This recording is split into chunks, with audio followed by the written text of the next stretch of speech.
दर्शक बंधु दीर्घ दिनर अपेक्षा पर आज शेष में माँ होती ओडिया अभिनेत्री जीना सामल 2017 मसीह जीना सामल रुद्र पाणिग्राही को म्यारेज करते आबठार जीना सामल बह को 8 वर्ष बीतीगला हेले आज पर्यंत अभिनेत्री जीना सामल बह बंधन में बांधि होते माँ हो पारि नथिले नहीं बहुत सारा प्रश्न सोशल मीडिया जीना सामल को नहीं लोक मैंने कहते हेले आज अभिनेत्री जीना सामल होती माँ अभिनेत्री जीना सामल गोटे बेबी गर्ल आउ यह खबर पाइबा पर फैंस माने एवं परिवार रे आज खुशी लहरी खेली जाइए। आपण मानक आम कही रखुँ 2017 मसीह गोटे रियलिटी शो जरिए तरंग टीवी चली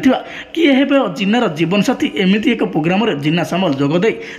जीवन साथी रुद्र पाणिग्राही को बाछिथिले आउ सेबेठार विवाह बंधन में बांधि होई परिवार सांसारिक जीवन बहुत भल भाव काटुले जीना सामल हेले कोल देखा मिलू ना गोटे छुआ आउ बहुत सारा प्रश्न सृष्टि होता सोशल मीडिया रे हेले आज एसबूर अंत घटाई आज शेष में जीना सामल होइछंती माँ।